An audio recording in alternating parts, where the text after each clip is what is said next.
Hola, hola, hola, hola, hola, hola, hola, Cochabamba, ¿cómo están? Buenas noches, bienvenidos a Sin Maquillaje, un gusto, como siempre, estar con ustedes. Hoy con cierre de campañas en diferentes lugares, como ayer, como antes de ayer, como estos días, que ya estamos llegando a la recta final de esta campaña electoral rumbo a este domingo 12 de octubre, donde la población tendrá la posibilidad de definir por un nuevo presidente o ratificar al que tenemos y las opciones que se presentan. Hoy hemos querido cerrar de alguna manera este ciclo con invitados a candidatos. Tenemos a candidatos a primer senadores por Cochabamba. Hemos hecho el intento de tenerlos a los 5, lamentablemente uno de ellos está cerrando su campaña en este momento, Arturo Murillo, quiere enviar a una suplente, se entiende que es de titulares, y del MAS, que lamentablemente no puede participar de este tipo de escenarios. Vamos a dar la bienvenida primero a nuestros invitados. Hoy nos acompañan aquí como candidatos. Comencemos por allá, está ya con el micrófono Alejandro Almaraz del Partido Verde. Buenas noches, Alejandro, bienvenido. Muy buenas noches, muchas gracias por la invitación y felicitaciones por contribuir al debate, que es lo que más necesita nuestro país en este momento electoral. Gracias, Alejandro, por venir. Un gran amigo también, Yamal Serkan. Buenas noches, Yamal. Israel, muy buenas noches, un saludo a Alejandro, a Mario. Qué pena no contar con los otros dos candidatos, porque sin duda este es posiblemente de los últimos espacios que vamos a tener para que la población pueda contrastar nuestras ofertas electorales y la visión de país que nos separa para estar justamente en diferentes organizaciones políticas. Gracias, Yamal, por estar con nosotros. Y Mario Orellana, quien también nos ha visitado en reiteradas oportunidades. Mario, buenas noches. ¿Qué tal? Muy buenas noches. Saludar a la población cochabambina que está viendo Sin Maquillaje. De igual manera saludar a Alejandro, a Gamal, muy buenas noches, y a los señores panelistas que nos están acompañando esta noche. Muy contento de estar nuevamente en tu programa, Israel. Gracias, Mario, por estar con nosotros. Y nuestros panelistas en esta oportunidad, dos panelistas de la casa permanentes, Luis Alberto Vargas. Chalaco, buenas noches. Buenas noches, Israel, buenas noches a los candidatos, buenas noches, Cochabamba, y esperemos que este sea un debate profundo y que realmente la gente escuche propuestas hoy en día y no eslogan. Así es, está con nosotros primera vez en condición de panelista, René Recacochea. René, buenas noches, ¿cómo estás? Buenas noches, Israel, buenas noches a los candidatos, buenas noches a los cochabambinos. Esperemos que este sea un buen programa, pues ojalá va a depender en realidad más de los candidatos que de nosotros.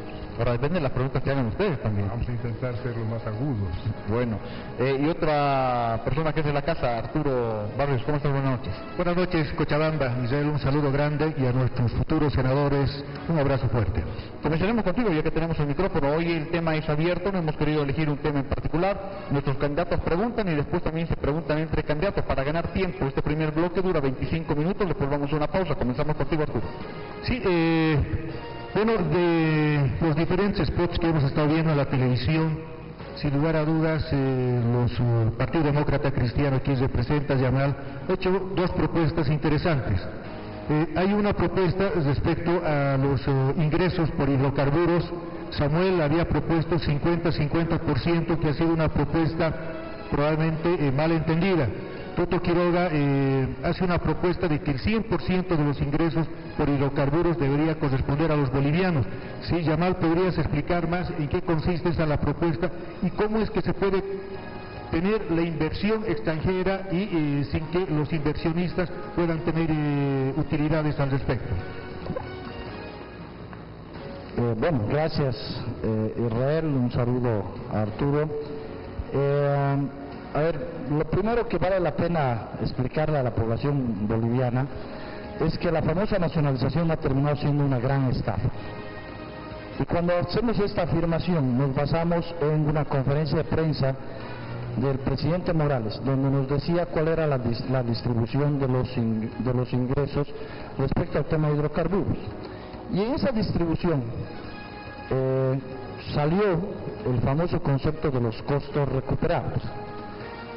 Costos recuperables que habían significado aprobada una ley de don Evo Morales, que le hemos regalado a las empresas transnacionales la cifra de 5.000 millones de dólares, aparte de los 4.000 millones de dólares que se han llevado en utilidades.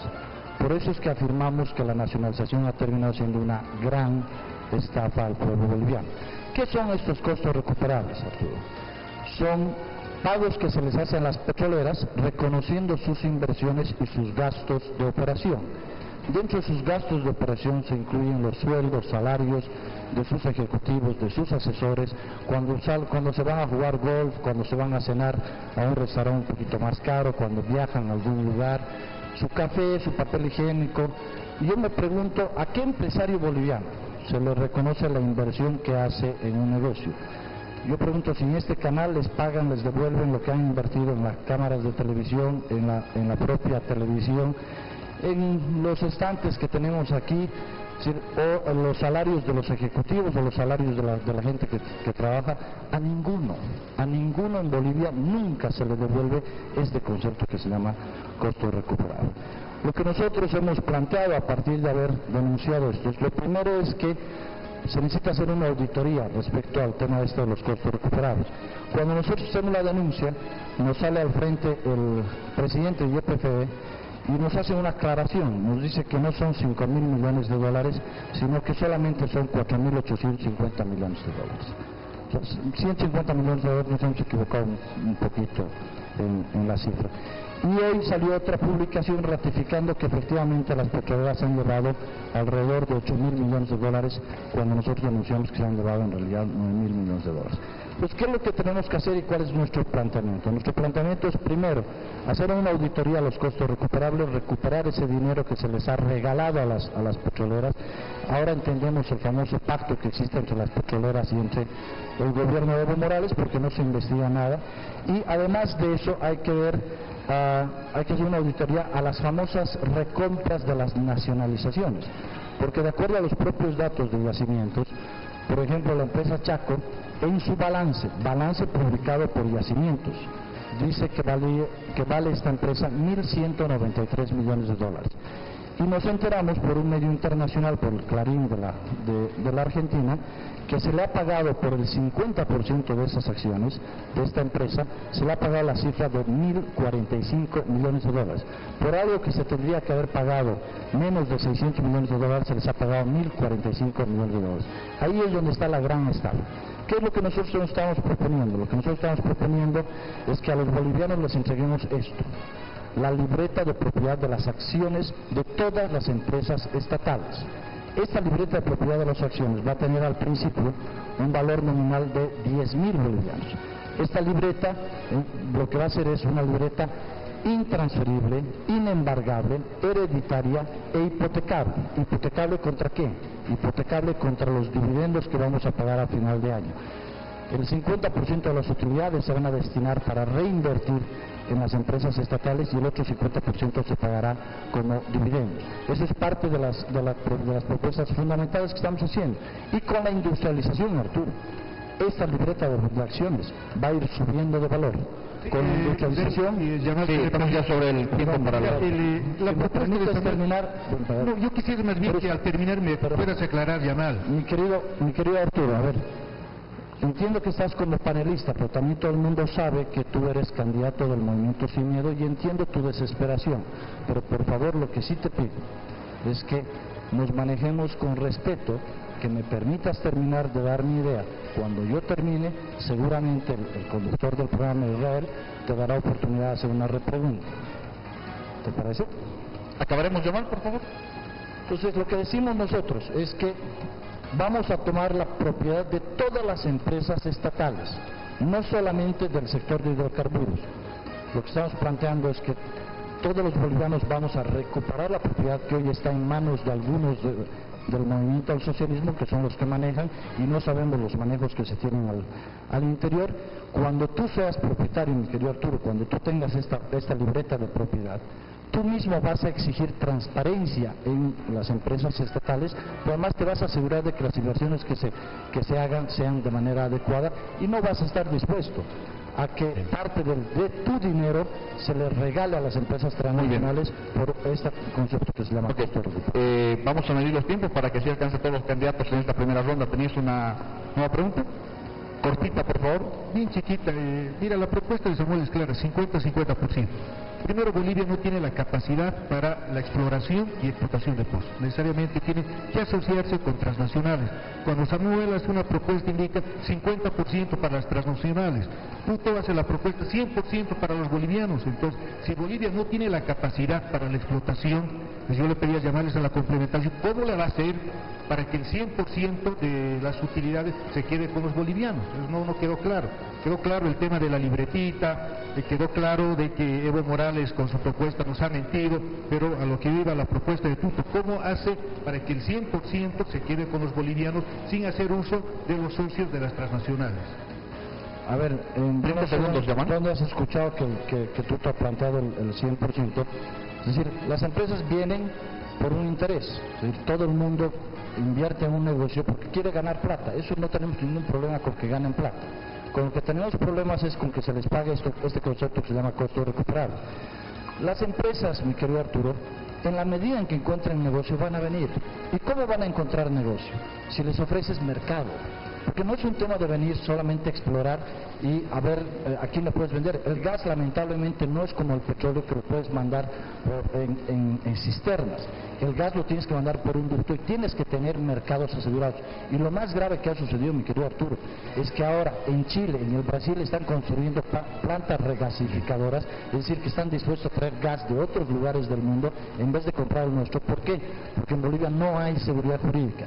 Mientras las reglas del juego estén bien claras y las respetemos, estamos completamente seguros que las empresas van a venir, porque hoy ganar 50% de $10 es totalmente diferente a ganar 82% de un Muy bien, gracias, Yamal. René de Cacochea, pregunta para aquí. Yo quisiera hacer una pregunta a los tres, en todo caso que la responda cualquiera de ellos. Me imagino que Yamal está descansando de la primera pregunta. Comencemos con Alejandro entonces. Está bien. Mire, un tema que ha estado relativamente ausente del debate ha sido el tema regional. En general diría yo los temas regionales. Ha habido mucha discusión sobre temas nacionales, pero los temas regionales como que han ido pasando a un segundo plano, y esto es importante para Cochabamba, sin duda alguna. Porque ocurre que Cochabamba en el último periodo, en los últimos 6 años, ha ido perdiendo importancia relativa en el contexto nacional. Todos los indicadores lo muestran, tanto en el plano de la economía como en las condiciones sociales, políticas, de organización social también. Entonces, mi pregunta es, ¿cuál cree que es el principal, no digo cuáles son los problemas de Cochabamba, sino cuál cree que es el principal problema de Cochabamba hoy y de qué manera habría que encararlo? Alejandro. Cochabamba comparte problemas con el país, ¿no? Los principales problemas del país, por ejemplo, la desigualdad. Pese a que la propaganda oficialista pasa a una señora de la CEPAL admirándose por los logros de inclusión social del gobierno, resulta que la Universidad de La Plata nos ha calificado a través de un programa que se elabora desde hace años con rigor académico de esta prestigiosa universidad como el campeón mundial de la desigualdad, o por lo menos latinoamericano. Bolivia se ha convertido además en estos últimos años en el país más desigual de Latinoamérica, lo que significa que la bonanza es aprovechada por unos pocos y la gran mayoría de la población sigue viviendo en básicamente las mismas condiciones de pobreza. Este problema y varios otros, ¿no? Que no da el tiempo para mencionarlos todos, los comparte Cochabamba con todo el país. Si algo pensamos en el Partido Verde que singulariza la problemática cochabambina es su problema ambiental. Resulta, para también establecer parangones, comparaciones, que Cochabamba, de acuerdo a varias fuentes, es una de las, unos dicen 5, otros dicen 3 ciudades con más polución en el continente. Es una de las ciudades que sufre más contaminación. Y esto se debe a, pensamos nosotros, 2 factores principales. Primero, un crecimiento urbano caótico, ¿no? Que no obedece a otra planificación que no sea la de los boteadores. que están campeando en los últimos años. Ellos son los que ocupan, construyen las casas y de esa manera son una suerte de vanguardia en el crecimiento urbano. Y es un crecimiento que en su caos genera problemas ambientales, imposibilidad de tratar desechos, falta de agua, falta de áreas verdes, etc. El otro problema es el del transporte. Frente a eso, nuestras propuestas son, por un lado, algo que hemos recogido de la Organización de Inquilinos de Cochabamba, como una construcción de bastante tiempo, participativa, que son las urbanizaciones ecológicas, ¿no? Que sean un modelo adoptado por una planificación central, pero participativa, a cargo de principalmente la alcaldía, pero con el concurso decisorio de los ciudadanos, principalmente de los vecinos y principalmente de los que necesitan vivienda propia, y el Estado no se las da sino los loteadores, ¿no? Estas urbanizaciones tendrían que, por supuesto, ofrecer servicios como el tratamiento de desechos, agua, área verde, pero desconcentrar la actividad cotidiana de la gente que se cumple en función al trabajo. En muchos casos, la actividad laboral puede hacerse en el barrio, en la urbanización, como ocurre en muchísimos países. Las urbanizaciones pueden tener y deben tener huertas, deben tener talleres para oficios muy distintos, y debemos, cuando menos, plantearnos hipotéticamente la conveniencia de que la propiedad del suelo urbano correspondientes a estas urbanizaciones sea colectivo e inalienable, para que no nos caigan los loteadores. Y respecto al transporte, planteamos transporte público por dos vías que no necesariamente son,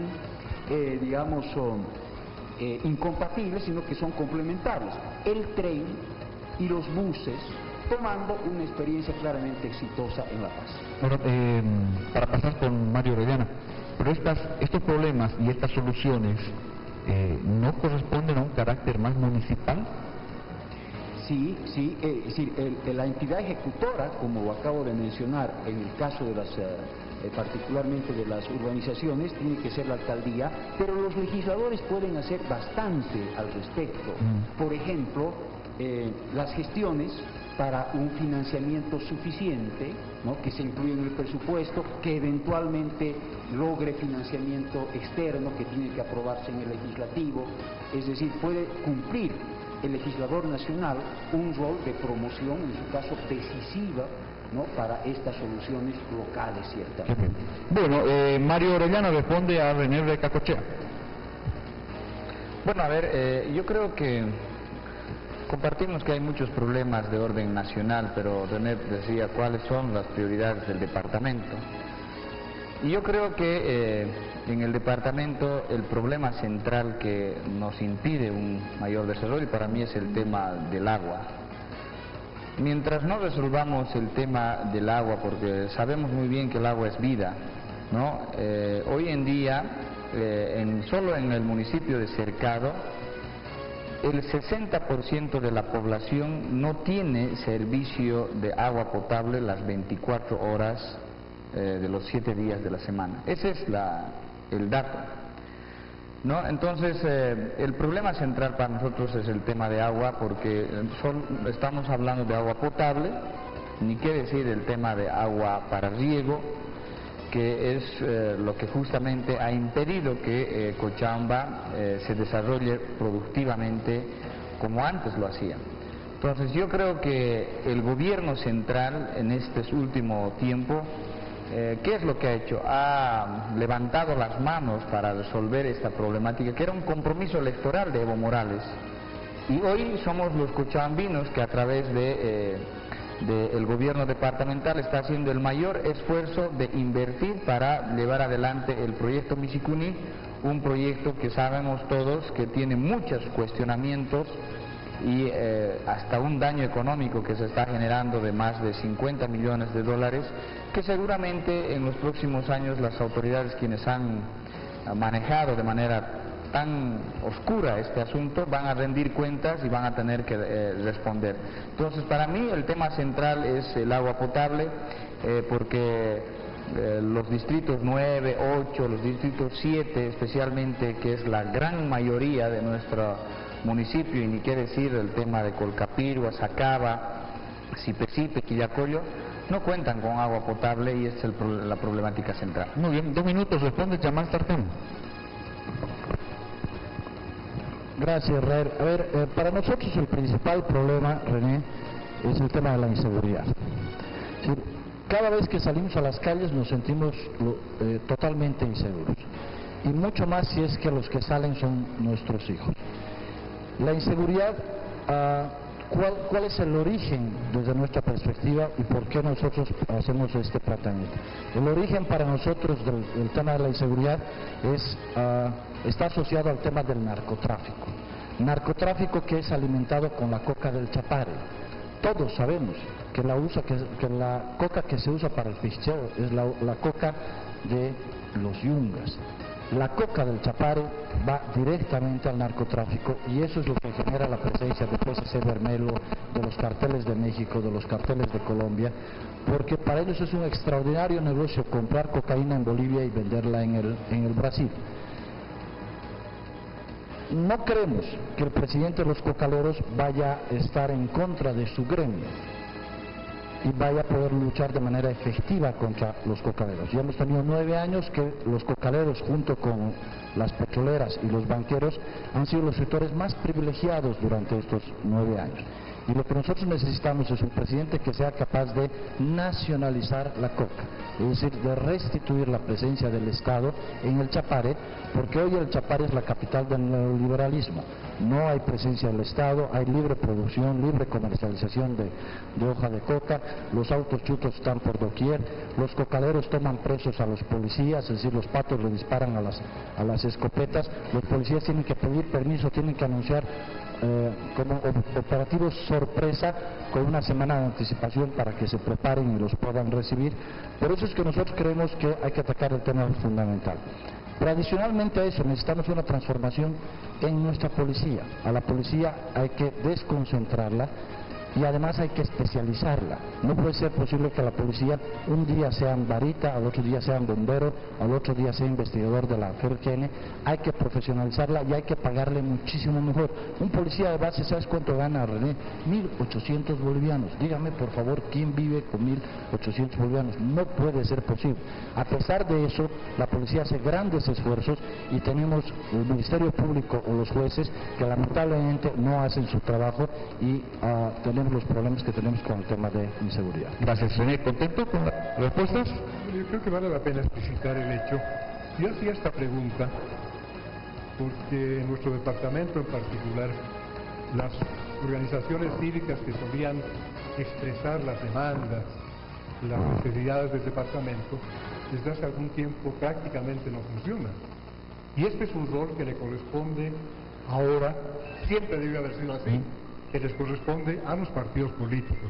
Entonces yo se lo planteo a los candidatos, pero en realidad esto es un quehacer que los partidos políticos durante todo el tiempo, no solamente en periodo electoral, deberían estar planteando estas demandas de la sociedad. Bien, vamos para cerrar este primer bloque, está Luis Alberto Vargas, Chalaco, con nosotros. Chalaco, tu pregunta. Sí, una pregunta a Alejandro. Es indudable que el tema de la coca, el narcotráfico en el Chapare genera consecuencias ambientales terribles, funestas, creo que de las más fuertes que puede haber. Y el tema de dos preguntas específicas. ¿Cuál es tu planteamiento y qué plantearías si llegas al Senado sobre el tema de cocaleros y erradicación de coca, ¿no? Hasta ahorita solamente existe una ley que establece que puede haber 12.000 hectáreas. Supuestamente se está en proceso de evaluación, que vamos a ver los nuevos estudios. ¿Cuál es tu propuesta? Si hay que fiscalizar, hay que erradicar, si tiene que haber un libre albedrío en la producción de coca, y segundo, si, más allá que estén concentrados, y tú lo sabes mejor que nadie, has sido viceministro de Tierra, que no puede pagar impuestos porque son pequeños, son minifundios, deberían con este tipo de producción exitosa pagar algún tipo de impuestos. Esa es una primera pregunta, y la segunda es el tema de asentamientos ilegales en el Parque Tunari. Existe también una ley, pero que no se está respetando en este momento. ¿Cuál sería tu planteamiento sobre el tema de los asentamientos ilegales en el Parque Tunari? Muchas gracias por las dos preguntas muy importantes. Respecto a la coca en el Chapare, nosotros planteamos su erradicación total.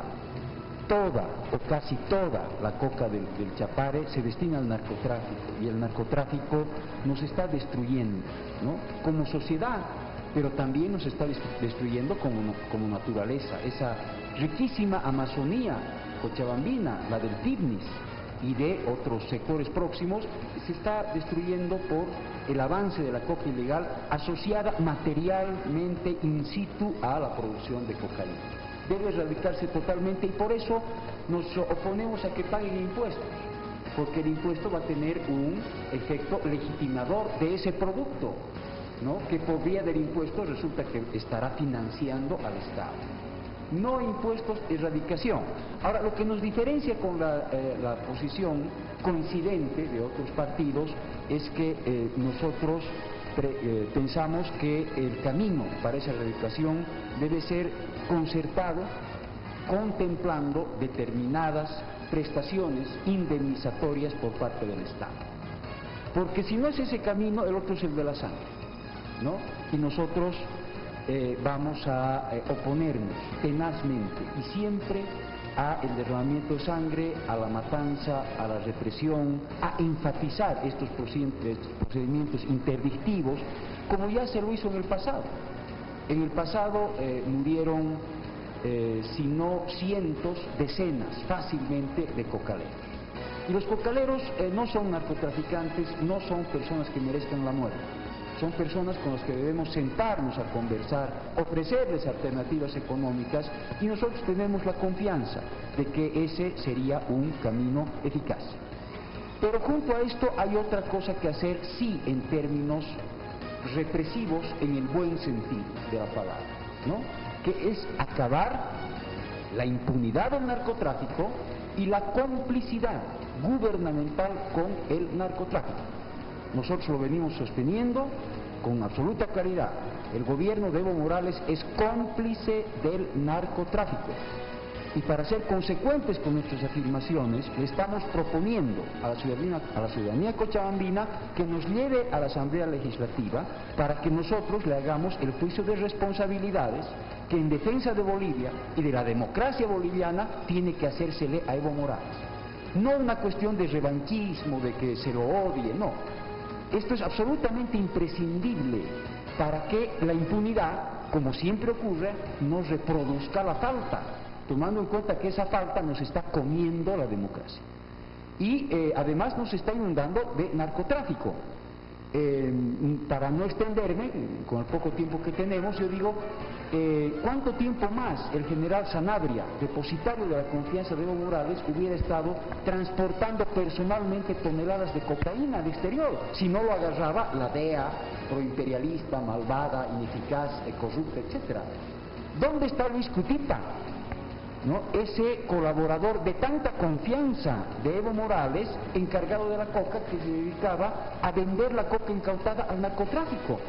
Porque no me digan que el mercado negro de la coca va a algún otro lado que no sea el narcotráfico. ¿Dónde está? Yo me imagino que haciendo campaña por el MAS en este momento en libertad, mientras el MAS ni enjuicia ni hace nada contra el juez que lo dejó libre. Eso, señores, es una complicidad que nos ofende, que nos llena de indignidad y merece el juicio de responsabilidades que nosotros nos comprometemos a hacer. En cuanto al Parque Tunari, la solución de fondo está en la propuesta que hice hace un momento.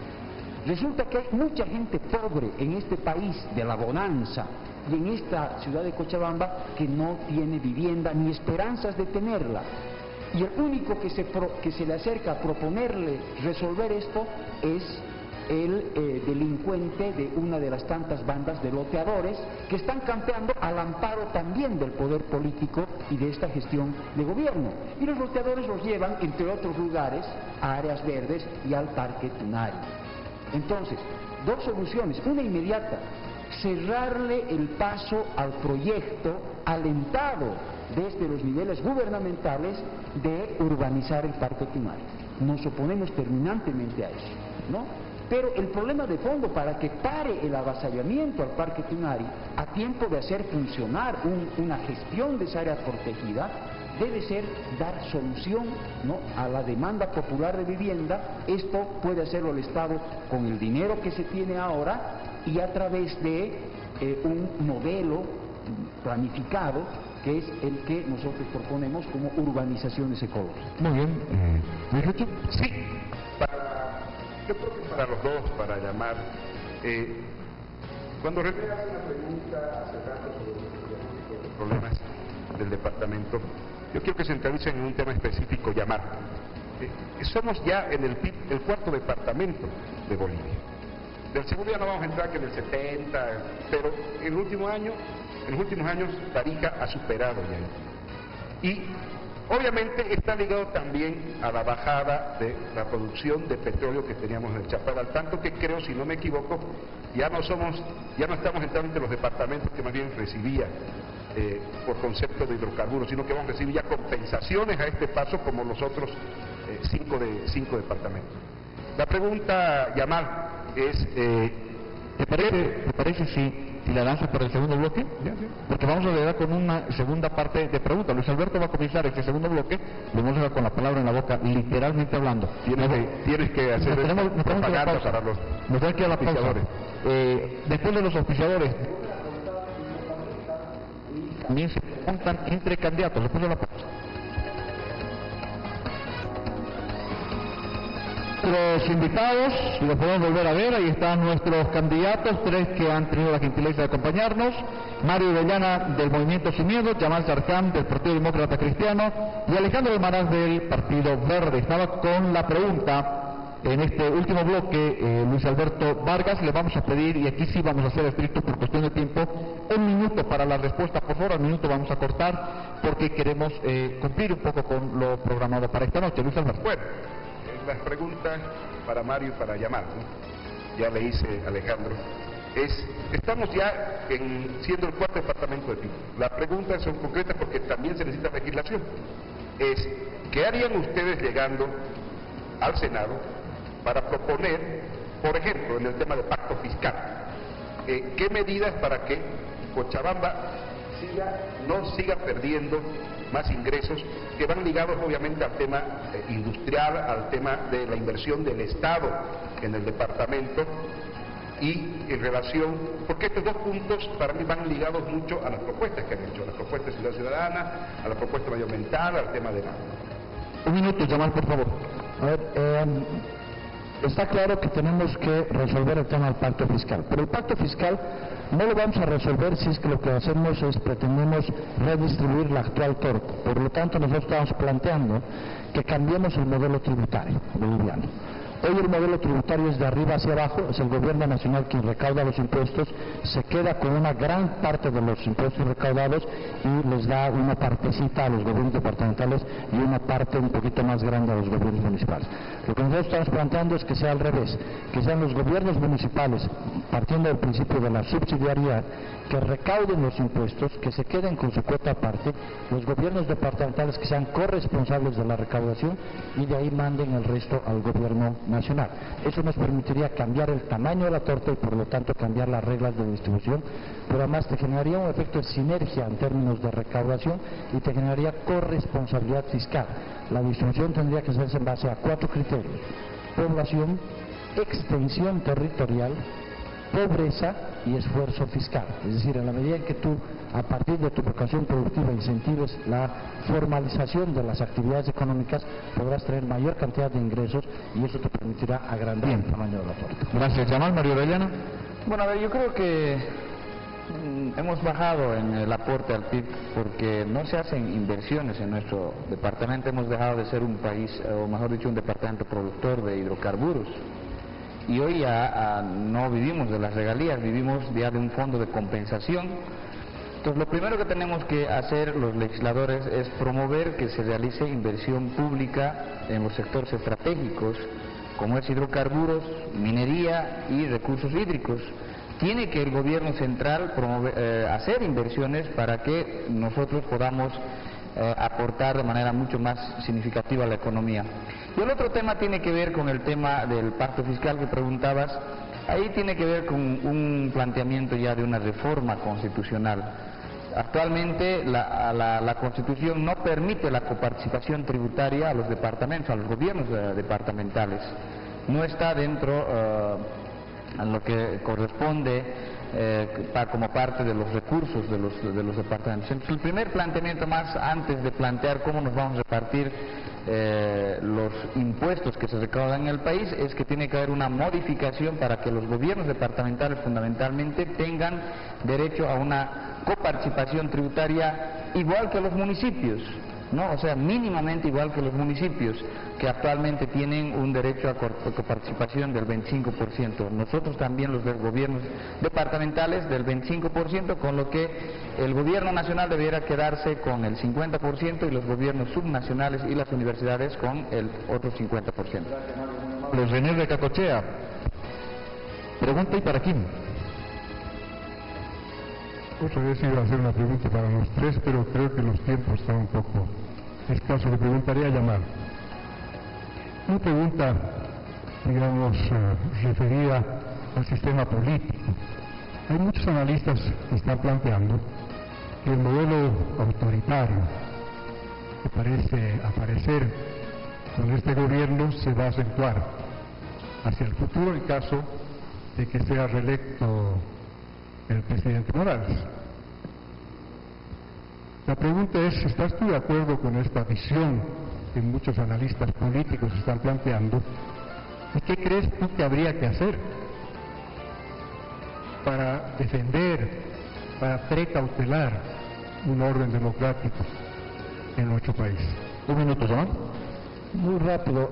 Nosotros desde el año 2005, desde la candidatura de Tuto del año 2005, es que anunciamos que se había comprado la franquicia venezolana y que esta era una franquicia, que lo que buscaban era modificar la Constitución para perpetuarse en el poder.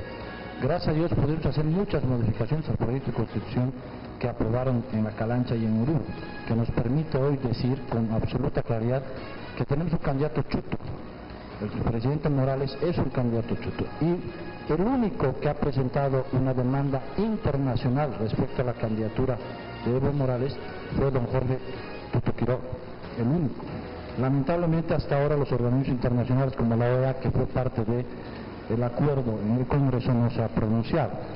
¿Qué es lo que tenemos que hacer de aquí en adelante? Primero, ganar las elecciones el 12 de octubre. Nosotros estamos absolutamente seguros que lo que ha sucedido en Brasil va a suceder en Bolivia. Vamos a llevar a Evo Morales a la segunda vuelta y va a ser Tuto quien encabece esta elección y vamos a tener la posibilidad de restituir nuestro sistema democrático. Mirando un poquito más allá, una vez que Tuto sea presidente, quien te habla va a plantearle al país la discusión entre el presidencialismo y el parlamentarismo. Es decir, completar el sistema de autonomías, que es la descentralización del poder, nos obliga también a replantear el rol del gobierno nacional. Y yo creo que hay que recuperar el sentido del Parlamento, donde los parlamentarios no sean colgandijos del jefe nacional, que normalmente es el candidato a la presidencia, y pensar seriamente en transitar del presidencialismo al parlamentario. Gracias, Mario. Si bien sabemos de que las encuestas le dan una victoria a Evo Morales con más de los 2/3, que desde ya es nocivo para todos los bolivianos, un prorroguismo, porque pueden, con su mayoría de los 2/3, quedarse varias gestiones. El caso, Mario, de que tú seas senador, ¿qué leyes en concreto propondrías para los cochabambinos? Bueno, a ver, yo pondría en duda esta afirmación que hace Arturo en el sentido de que Evo Morales ya ha ganado las elecciones. Si esto fuese así, no estarían tan desesperados los del oficialismo. Yo creo que el día domingo vamos a tener una gran sorpresa y la probabilidad de que Evo Morales sea derrotado lo vamos a constatar el día domingo.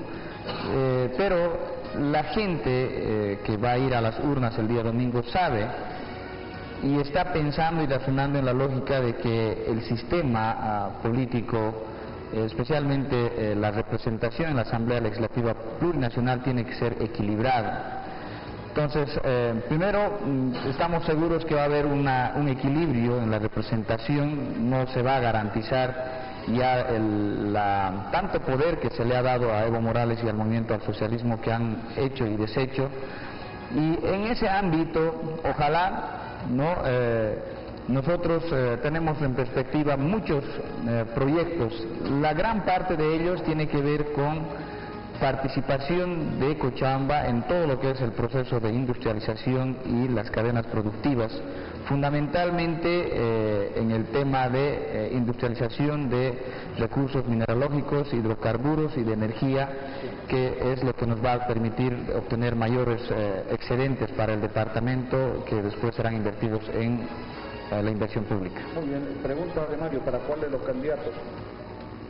Bueno, a ver, para Yamal, en este espacio de los foros y de los debates y entrevistas en medios de comunicación, yo he escuchado con bastante vehemencia expresar a Yamal, incluso declararse enemigos de los banqueros y de los cocaleros. Y todos sabemos que Tuto Quiroga, en el tiempo tan corto que ha ejercido la primera magistratura de nuestro país, ha matado más cocaleros que en todo el periodo neoliberal. Yo quisiera que nos diga si su política de lucha contra la producción excedentaria de cocas va a mantener esa misma línea, ¿no? Muy bien, un minuto, Yamal, por favor.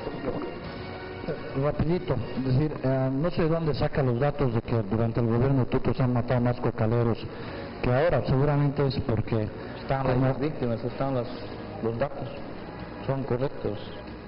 Perdón, para que está en el informe. Ok, no sé si has terminado de hacer la pregunta, mi querido Mario. Es que no me tienes que responder con otra pregunta, o sea, responder cómo van a hacer para no más liquidar más cocaleros. Ok, ¿puedo contestar ahora sí? Gracias. Entonces, debe ser, como ha sido parte del gobierno, seguramente eso es lo que lo confunde un poquito, y como este gobierno nos ha acostumbrado a mentir, han debido heredar ese síndrome. A ver, aprovechándose de los campesinos, hay delincuentes que se infiltran y lo que buscan es defender al negocio del narcotráfico. A todos esos, si es necesario aplicarles el rigor de la fuerza, el rigor del Estado de Derecho, lo vamos a hacer. Nadie va a salir aquí a asesinar a nadie. Lo que vamos a hacer es vamos a restituir la presencia del Estado en el Chapare. Y si eso significa combatir a las bandas de narcotraficantes que hay en el país, que se camuflan con los campesinos, que lamentablemente son extorsionados por los sindicatos de cocaderos, lo vamos a hacer con absoluta fuerza. Gracias. Yamal, pregunta para quién, un minuto. Un minuto para que nos responda, no para que preguntes. Bueno, va a ser más cortito. Nos hubiese encantado preguntarle al candidato de Unidad Nacional si es verdad que han contratado al asesor de Gómez, que fue el que lo asesoró para iniciar la guerra sucia contra Manfred Reyes Villa, al señor Greenberg, a la consultora, para hacer la guerra sucia que están haciendo contra la candidatura de Tuto Quiroga. Por razones obvias, porque no ha estado presente, no me va a poder contestar. Muy bien, Alejandro Almaraz pregunta para cuál de los candidatos. Para Yamal, si las utilidades estatales de los hidrocarburos se distribuye en dos partes, como lo acaba de decir. Una parte para invertirse en la propia empresa y la otra parte para pagar los dividendos, ¿no?, que se le daría a cada ciudadano a través de la libreta, con que pagamos los servicios públicos, que hoy por hoy están financiados por los ingresos provenientes de los hidrocarburos. ¿Con qué pagamos su sueldo a los maestros, a los trabajadores en salud, en fin, ¿no? ¿Con qué sostenemos el aparato del Estado? Un minuto, Yamal, por favor.